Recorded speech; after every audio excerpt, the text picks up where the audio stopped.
Tu cherches à convaincre un propriétaire d'accepter la sous-location mais tu as peur qu'il dise non. Dans cette vidéo, je vais te donner 10 astuces pour transformer un refus en un oui et sécuriser ton premier appartement en sous-location professionnelle. Je m'appelle Philémon et sur cette chaîne, on va parler argent, business, immobilier et plus particulièrement sous-location professionnelle. Pourquoi c'est important de bien préparer ton rendez-vous avec le propriétaire? Il y a beaucoup de propriétaires qui sont réticents à la sous-location professionnelle tout simplement par méconnaissance du sujet. Mais avec une bonne approche, tu vas pouvoir les rassurer et les convaincre de te sous-louer leur appartement. Reste bien jusqu'à la fin car la 10e astuce, c'est celle qui m'a permis de signer mon premier bien en sous-location.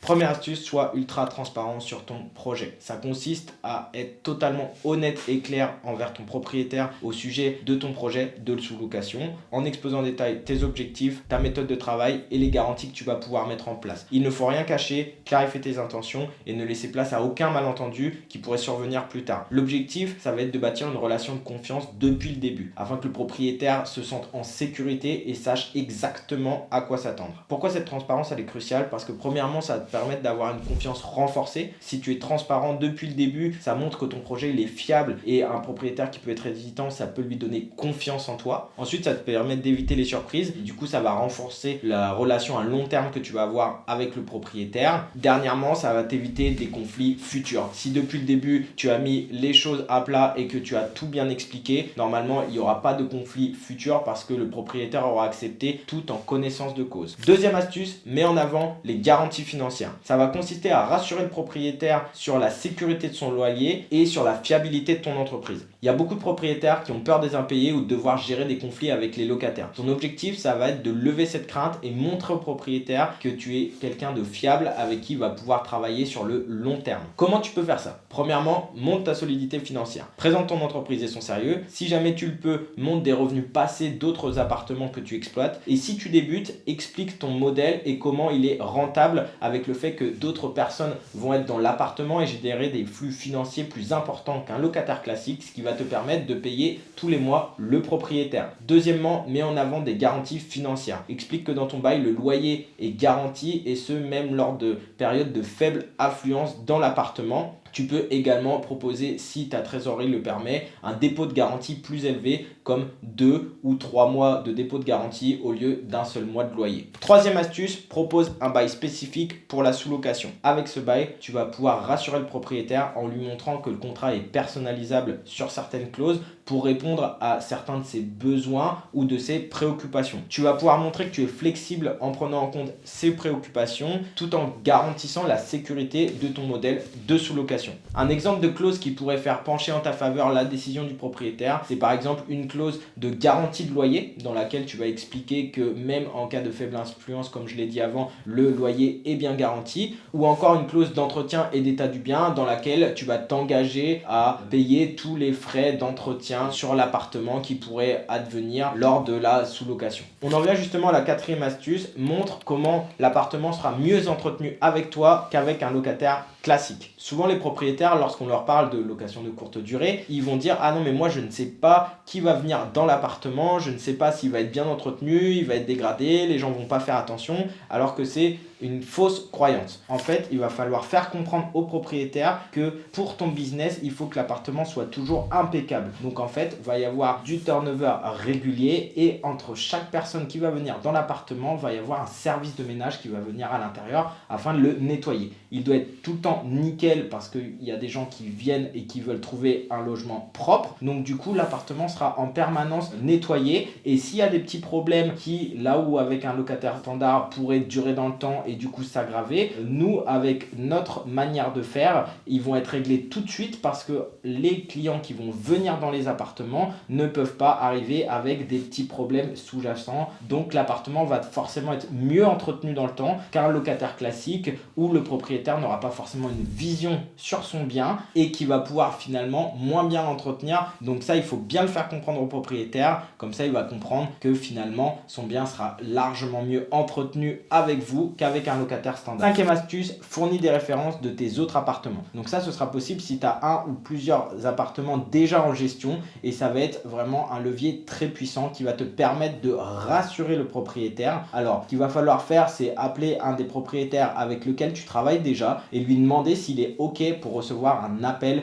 d'une personne qui aimerait être rassurée et savoir comment on travaille. Donc, grâce à ça, le propriétaire qui peut être un petit peu hésitant pour te laisser son appartement pour faire de la sous-location va appeler un autre propriétaire avec lequel tu travailles déjà et qui est satisfait puisque évidemment tu travailles bien. En fait, il va éteindre tous les petits doutes du propriétaire de l'appartement que tu vises. Donc ça, c'est vraiment un levier très important qui va pouvoir t'aider fortement à avoir de nouveaux appartements. 6e astuce, propose de gérer des travaux ou des améliorations dans l'appartement. En fait, il y a certains appartements qui vont avoir un bon potentiel, mais qui vont avoir une pièce ou quelque chose où tu considères que ça peut être amélioré et que le propriétaire n'a pas forcément envie de faire ou d'engager des frais là-dessus. Donc en fait, ce que tu peux proposer par exemple dans une salle de bain, c'est d'améliorer, de mettre une vitre pour la baignoire ou pour la douche ou également faire des peintures modernes ou des choses comme ça qui vont améliorer l'appartement et en fait, ça va donner du cachet en plus à l'appartement et tu le fais à tes frais. Donc toi, ça va te permettre de mieux le louer parce que de toute manière, tu vas devoir le faire pour avoir un appartement digne de ce nom à louer et ça va être une proposition, un plus que tu vas pouvoir emmener devant le propriétaire pour lui dire je vais améliorer votre appartement et comme ça, vous pourrez le garder ensuite, il n'y a aucun souci. Moi, par exemple, j'ai déjà fait poser un parquet dans une pièce qui n'était pas bon et j'ai dit au propriétaire, bah voilà, je vais le faire, ce parquet-là, il mérite d'être changé. Moi, je le prends à mes frais. Je savais de toute manière que j'allais le faire si le propriétaire m'accordait la location de son bien, mais je l'ai mis en avant au moment de la négociation pour lui dire, bah voilà, c'est quelque chose qui va rester dans votre appartement, c'est quelque chose qui va être valorisé. Donc ça, c'est un levier qui peut être très puissant au moment de convaincre le propriétaire de laisser son appartement en sous-location. 7e astuce, adapte ton discours en fonction du profil du propriétaire. En fait, il y a différents profils de propriétaires, ils n'ont pas tous les mêmes motivations ni les mêmes préoccupations. Si tu veux maximiser tes chances de les convaincre, il faut adapter ton argumentaire en fonction de ce qui les intéresse le plus. Par exemple, on peut avoir un profil d'investisseur qui va l'intéresser le plus, ça va être la rentabilité et la pérennité du loyer. On peut également avoir une personne qui cherche la tranquillité. Elle, ce qu'elle va vouloir, c'est avoir le moins de gestion possible tout en percevant son loyer. On peut avoir également une personne qui a déjà eu des problèmes avec des locataires. Donc là, il va falloir la rassurer quant à la stabilité de l'entreprise et la garantie du loyer payé.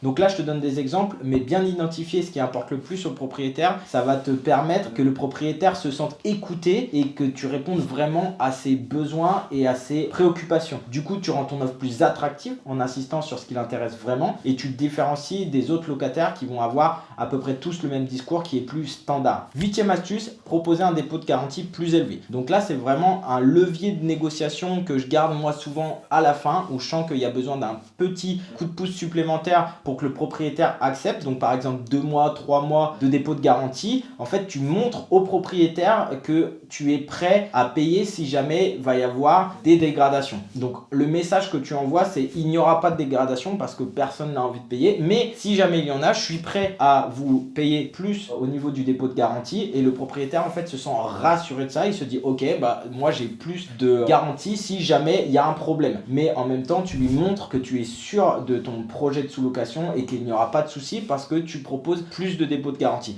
Donc ça, c'est vraiment très important pour rassurer le propriétaire. C'est vraiment un levier qui est possible et qui marche très souvent auprès des propriétaires. 9e astuce, rassurer au niveau des risques, donc les assurances et le choix des visiteurs. Ce qu'il faut savoir, c'est que pour de la sous-location professionnelle, il y a 2 assurances. Il y a la responsabilité professionnelle que vous allez avoir pour toute votre société et vous allez avoir une assurance par appartement qui fonctionne un petit peu comme une assurance habitation, mais qui va être spécifique à de la sous-location professionnelle et qui va être adapté à votre activité. Donc ça, c'est bien de le dire au propriétaire, de dire que vous avez une assurance spécifique à l'activité et que si jamais il y a des problèmes, ce sera pris en charge de votre côté. Au niveau du choix des visiteurs, ce qu'il faut savoir, c'est que les propriétaires ont souvent peur lorsqu'on parle de location courte durée parce qu'ils ont toujours entendu que des appartements ont été ruinés ou des choses comme ça avec une location Airbnb. Ce qu'il faut savoir maintenant, c'est qu'au niveau des plateformes, vous avez la possibilité d'accepter uniquement des visiteurs qui ont eu déjà des avis positifs sur la plateforme, ce qui va permettre en fait de faire le tri, d'éviter des personnes qui créent des profils pour louer des appartements et foutre le le bordel. Et ça, il faut vraiment le dire aux propriétaires. Ce qu'il faut également dire souvent, c'est que moi, ma politique en sous-location professionnelle, c'est une politique également de prix. Être mieux au niveau du standing, mais être également plus cher. Les personnes qui vont généralement louer des logements pour faire des soirées ou les détériorer vont aller vers les logements les moins chers. Donc, il y a une politique de prix également que vous pouvez mettre en avant. Et la dernière chose, ça va être d'expliquer que vous équipez vos appartements d'un sonomètre, c'est ce que je conseille, qui va en fait capter le nombre de décibels dans l'appartement. Vous fixez un seuil. Si jamais ce seuil est dépassé, vous pouvez être appelé directement via votre application et vous vous dites ok, il y a un problème parce que à telle heure il y a tant de décibels, et vous pouvez contacter directement les locataires sur place pour savoir ce qui se passe. La 10e astuce, c'est utiliser un script efficace pour la négociation. Donc ça, c'est vraiment quelque chose, à partir du moment où moi je l'ai mis en place pour la première fois, j'ai vraiment noté la différence en termes de pourcentage d'appartements et de propriétaires qui ont accepté la sous-location. Pourquoi c'est super important? Parce que lors de ta visite, de ton premier contact avec le propriétaire, il va falloir donner une très bonne première impression. Il va falloir paraître professionnel et sûr de soi. Et le fait d'avoir un script préparé en avance, ça va te permettre de réduire tes hésitations, de gagner du temps et d'être beaucoup plus concis et préparé à répondre à toutes les objections et les questions que pourrait avoir le propriétaire avec des réponses déjà prêtes. Et comme ça, tu vas pouvoir vraiment lui montrer que tu es quelqu'un de professionnel, qu'avec toi, l'appartement sera entre de bonnes mains et ça va le rassurer et ça va pouvoir faire pencher la balance en ta faveur au moment de la prise de décision du propriétaire. J'espère que la vidéo t'a plu et que tu as appris beaucoup de choses. Selon toi, quelle est la meilleure astuce? Dis-le dans les commentaires. Et si jamais tu aimerais avoir la présentation que j'emmène à chaque fois lors de mon premier contact avec les propriétaires, mets-le également dans les commentaires et je te l'enverrai.